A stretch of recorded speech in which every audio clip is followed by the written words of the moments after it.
Bismillahirrahmanirrahim. Assalamualaikum warahmatullahi wabarakatuh. Rekan-rekan mahasiswa dan mahasiswi semua di lingkungan STIE Pertiwi, Prodi Manajemen. Ini merupakan video flip learning untuk melengkapi pertemuan ke-13 mengenai isu global dan internasional. Oke, langsung saja saya akan share screen. Nah, di sesi atau di video flip kali ini, kita akan membahas beberapa agenda pembelajaran ya, rekan-rekan mahasiswa semua, di mana terkait dengan review pembelajaran, organisasi multinasional, keuntungan dan kerugian dari operasi internasional, serta tantangan global ketika nantinya kita sebagai organisasi atau kita sebagai perusahaan akan mengembangkan segmen kita dalam lingkupnya secara global. Terkait dengan review pembelajaran, di setiap sesinya kita sudah membahas pernyataan visi misi hingga pengukuran dan evaluasi kinerja. Hal-hal ini masuk dalam beberapa kategori terkait dengan formulasi strategi, di mana kalau kita melihat formulasi strategi ini menyangkut pernyataan visi misi hingga hasil evaluasi pilihan strategi, implementasi strategi, dan evaluasi strategi. Oke, langsung saja terkait dengan materi di sesi ke-13 ini, terkait dengan organisasi multinasional. Apa yang dimaksud dengan organisasi multinasional? Kalau kita lihat di sini, rekan-rekan mahasiswa dan mahasiswi semua, di sini ada satu gambaran gitu ya. Ada pasar nasional, lalu juga ada beberapa pasar nasional, dan ada juga pasar dunia. Kalau kita lihat dan organisasi multinasional ini atau seringkali kita sebut dengan pasar dunia, hari ini telah muncul dari apa yang sebelumnya kita lihat atau dari apa yang sebelumnya kita prediksi.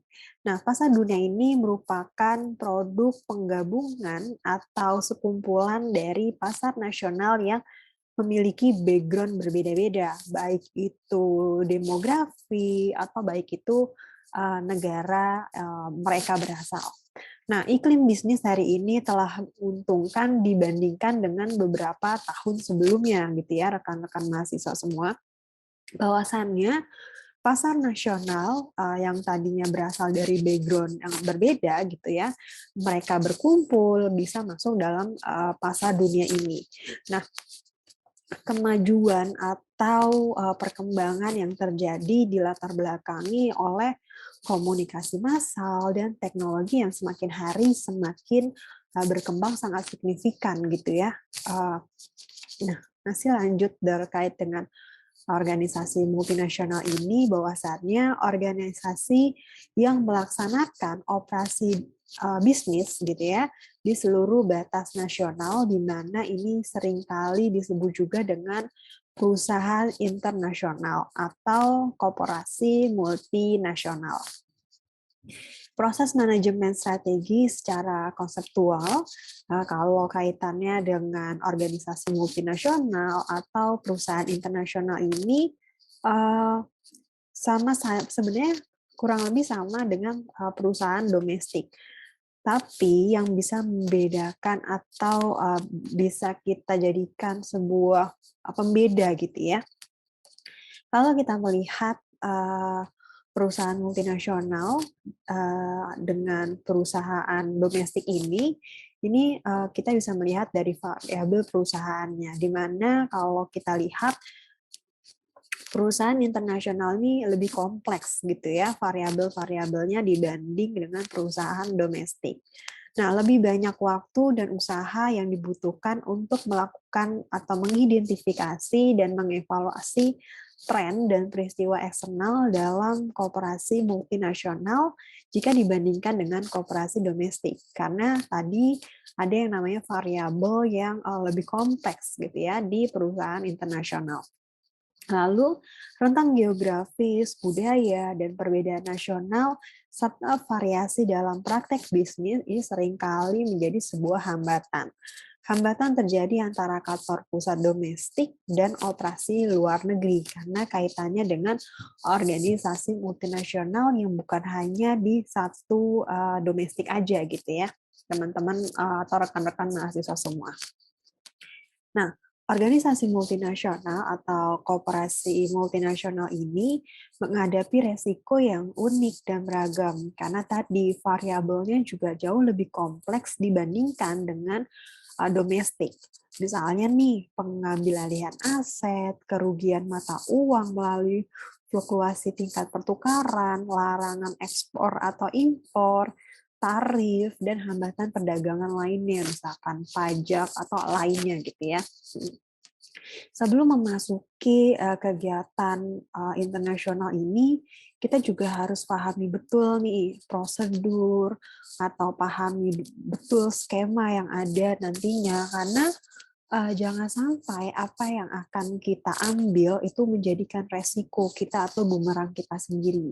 Maka dari situ untuk meminimalisir atau untuk mengurangi resiko-resiko yang terjadi, kita bisa melakukan diskusi dengan pihak-pihak yang relevan atau pihak-pihak yang punya background yang dapat dipercaya gitu ya. Mencari saran, terus juga berpartisipasi dalam urusan perdagangan internasional gitu. Jadi kita juga terlibat. Jangan kita kayak jalan lempeng-lempeng aja gitu ya, tapi kita juga terlibat, mau berbaur gitu ya dengan kegiatan pasar internasional ini dengan pihak-pihak yang relevan.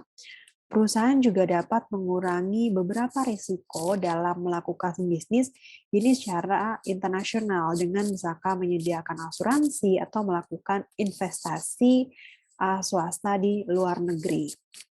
Nah, sebenarnya apa sih keuntungan dan kerugian ketika kita melakukan operasi internasional ini gitu ya, rekan-rekan mahasiswa dan mahasiswi semua? Kita bisa melihat bahwasannya keuntungan dan kerugian dari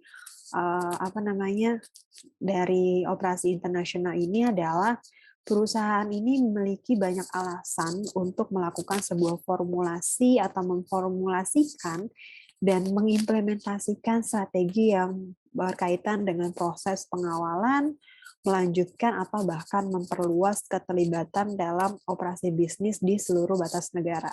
Keuntungan terbesar ketika kita melakukan operasi internasional ini adalah perusahaan mendapatkan pelanggan baru untuk produk, jasa atau bahkan layanan yang mereka hasilkan gitu ya, sehingga meningkatkan penerimaan laba dari perusahaan.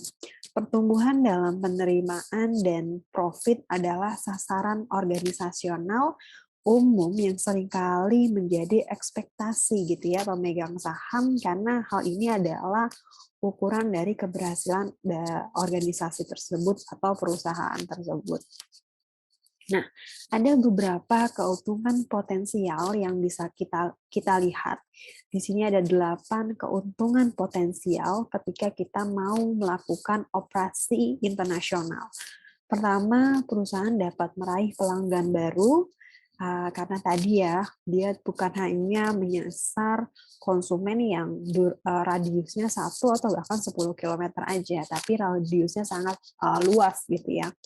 Terus juga operasi asing dapat menyerap kelebihan kapasitas, mengurangi biaya unit, dan menyebarkan resiko ekonomi atas jumlah pasar yang lebih luas. Yang selanjutnya yang ketiga, keuntungan potensialnya adalah adanya dari operasi asing ini dapat memudahkan perusahaan dalam mendirikan fasilitas produksi atau bahkan mendapatkan buruh murah karena dia tidak harus mendatangkan buruh atau pekerja dari tempat lain, tapi bisa menggunakan SDM-SDM dari lingkungan sekitar dari perusahaan itu sendiri.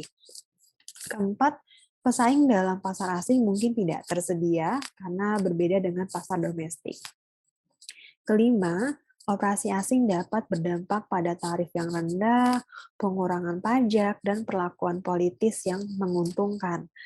Terus Ventura bersama dapat membantu perusahaan untuk mempelajari teknologi, budaya, dan praktik bisnis dari orang lain, dan untuk membuat kontak dengan pelanggan yang potensial, pemasok, kreditur, dan penyalur di negara asing.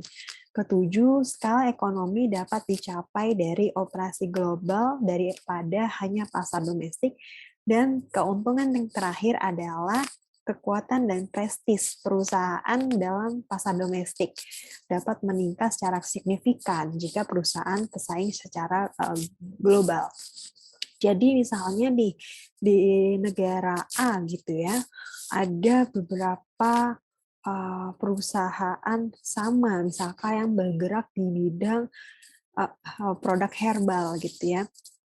Tapi di negara ini, salah satu perusahaan penghasil herbalnya itu bisa go internasional atau masuk ke kancah uh, internasional gitu ya. Akhirnya dari beberapa perusahaan yang ada terkait dengan produk herbal itu, perusahaan yang bisa go internasional ini menjadi perusahaan yang memiliki kekuatan atau bahkan perusahaan yang memiliki prestis yang jauh lebih tinggi dan dapat dipercaya oleh konsumennya. Itu akan memberikan keuntungan atau bahkan mendapatkan pandangan yang lebih baik gitu ya dari perusahaan-perusahaan serupa. Nah, tapi kita nggak boleh melihat hanya dari segi keuntungannya aja gitu ya, tapi kita juga harus melihat sebenarnya apa sih kerugian potensial ketika kita mau melakukan operasi asing ini. Ada 6 hal yang saya highlight di PPT saya. Yang pertama adalah operasi asing dapat terukur oleh faksi nasionalis, perusahaan atau perusahaannya akan mengalami atau bahkan menghadapi lingkungan sosial, budaya, demografi, teknologi, ekonomi, dan lain sebagainya gitu ya, yang kadang sulit dipahami ketika melakukan bisnis secara internasional. Yang ketiga, kelemahan pesaing dalam wilayah asing kadangkala kita seringkali melebih-lebihkan, tetapi kekuatannya seringkali kita lemahkan gitu ya, atau seringkali kita rendahkan. Nah, hal ini sebenarnya nggak boleh gitu ya. Yang keempat adalah hambatan untuk berkomunikasi dalam masalah mengatur SDM atau mengatur orang-orang yang terlibat dalam sebuah kegiatan perusahaan itu sendiri. Kelima, meraih pemahaman organisasi regional di mana kita mengalami kesulitan untuk bergabung dengan komunitas, korporasi, atau bank internasional gitu ya, yang kadangkala ketika kita mau bergabung itu sebenarnya memiliki benefit juga untuk kita dalam kegiatan operasi asing. Keenam, berhubungan dengan dua atau bahkan lebih sistem moneter yang di mana hal ini dapat mempersulit operasi bisnis internasional yang akan kita jalankan. Selanjutnya, tantangan global yang kerap kali menjadi hambatan atau kerap kali kita temui ketika kita mau melakukan pemasaran atau ketika kita mau melakukan kegiatan di multinasional ini atau di skala internasional ini. Tantangan global di mana perusahaan yang tampak terisolasi dan berkembang pada hari ini atau bahkan perusahaan yang sudah besar sebenarnya akan menghadapi atau akan menemukan sesuatu kendala nantinya di kemudian hari. Beberapa tantangan global yang kemungkinan akan terjadi, pertama adalah ekonomi dunia dan sistem moneter ini semakin hari semakin bermunculan. Korporasi di tiap tempat di bumi ini mengambil keuntungan dari kesempatan untuk mendapatkan pelanggan yang secara global. Pasar bergeser dengan cepat dan dalam banyak kasus terpusat pada sebuah selera, tren, atau bahkan harga. Sistem transportasi yang inovatif mempercepat sebuah perpindahan teknologi yang akan memberikan dampak juga yang signifikan terhadap kita. Semakin banyaknya perusahaan di seluruh dunia yang menyambut investasi dan modal asing. Ini adalah beberapa hal yang bisa atau menjadi tantangan global ketika kita mau melakukan operasi asing gitu ya. Nah, tantangan global, masih kaitannya dengan tantangan global, banyak negara yang menjadi lebih proteksionis gitu ya selama resesi ekonomi global terkini. Nah, proteksionisme ini merujuk kepada pemaksaan tarif, pajak, dan regulasi dari perusahaan di luar negeri untuk membantu perusahaan mereka sendiri dan orang lain. Nah, sebagai besar, para ahli ekonomi berpendapat bahwa proteksionisme ini mengancam ekonomi negara karena hal tersebut menghambat perdagangan antar negara-negara gitu ya. Nah, kemajuan dalam telekomunikasi ini menggambarkan negara, budaya, dan organisasi di seluruh dunia ini saling mendekat satu sama lain. Karena hari ini orang di negara A yang dengan orang di negara B gitu ya, yang memiliki jarak berjauhan itu bisa saja saling berkaitan, tegur sapa dengan menggunakan teknologi. Maka dari situ kemajuan dalam teknologi ini akhirnya mendekatkan satu sama yang lainnya, walaupun memiliki jarak yang sangat-sangat jauh gitu ya. Alasan utama mengapa kebanyakan perusahaan domestik ini melakukan bisnis secara global adalah pertumbuhan peminatan barang dan jasa di luar tuh dianggap lebih tinggi dibandingkan ketika mereka melakukan pemasaran atau ketika mereka melakukan penjualan hanya di sektor domestik saja. Nah, operasi internasional dapat menjadi sederhana gitu ya atau sangat sederhana ketika kita melihat kegiatan mengekspor sebuah produk ke satu negara di mana yang ingin kita tuju. Tetapi akan menjadi lebih kompleks ketika kita melakukan atau mengoperasikan publikasi, distribusi, dan fasilitas pemasaran di banyak negara karena kita akan meng-hire, memanage, dan lain sebagainya dalam kaitannya kegiatan perusahaan itu sendiri. Nah, tantangan global lainnya yang seringkali kita dengar gitu ya, yaitu adalah globalisasi, di mana globalisasi ini adalah proses dari melakukan bisnis di seluruh dunia, di mana keputusan yang sangat strategis dibuat berdasarkan profitabilitas global dari perusahaan dibandingkan hanya mempertimbangkan domestik saja. Strategi global itu kita ambil ketika kita mau memasukkan proses perencanaan atau perancangan gitu ya, produksi dan produk pemasaran dengan kebutuhan global dalam pikiran daripada mempertimbangkan negara individu sendiri. Strategi global ini mengintegrasikan tindakan melawan pesaing ke dalam rencana yang lebih besar. Ketika perusahaan merancang produk, mereka akan merancang produknya itu bukan hanya menyasar di satu negara saja, tapi mereka berusaha produk yang mereka hasilkan dapat diterima di banyak negara yang nantinya menjadi target pemasaran mereka. Nah, ketika perusahaan membuat produk, mereka memiliki atau berusaha meminimalisir sumber biaya agar produknya ini rendah gitu ya.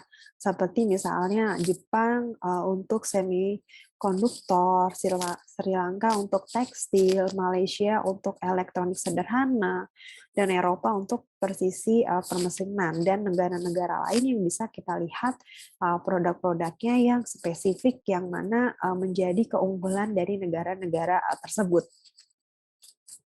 Nah, dalam kaitannya operasi asing atau dalam kaitannya kegiatan pemasaran atau kegiatan ekspansi bisnis yang secara global ini gitu ya, kita juga harus pahami betul nih rekan-rekan mahasiswa dan mahasiswi semua terkait dengan budaya bisnis di seluruh dunia atau budaya bisnis di negara-negara yang ingin kita tuju.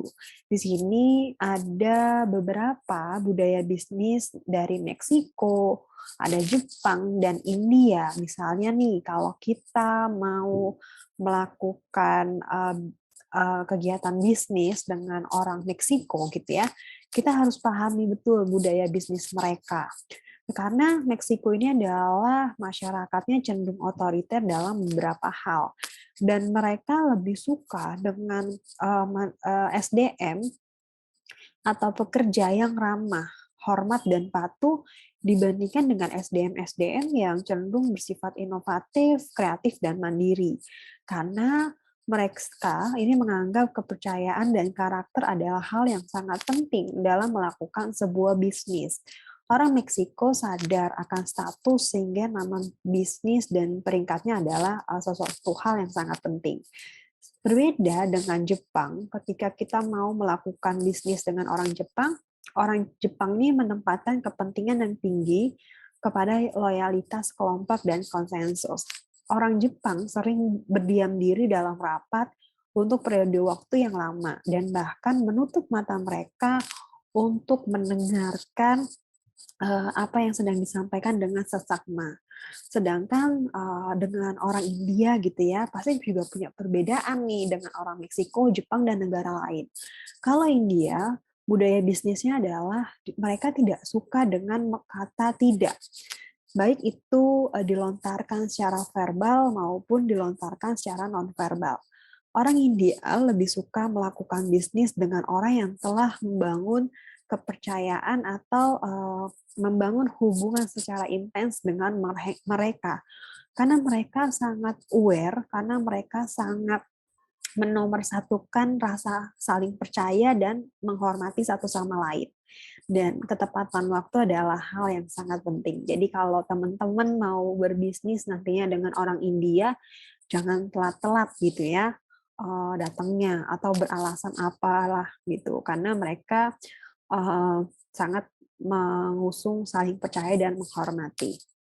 Nah, sekian apa namanya presentasi atau video flip ini yang mana nantinya akan menjadi pelengkap untuk pertemuan di sesi ke-13 yang akan membahas mengenai isu global dan internasional. Semoga video flip kali ini dapat membantu rekan-rekan mahasiswa dan mahasiswi di lingkungan STIE Pertiwi dalam memahami isu global dan isu nasional, isu internasional.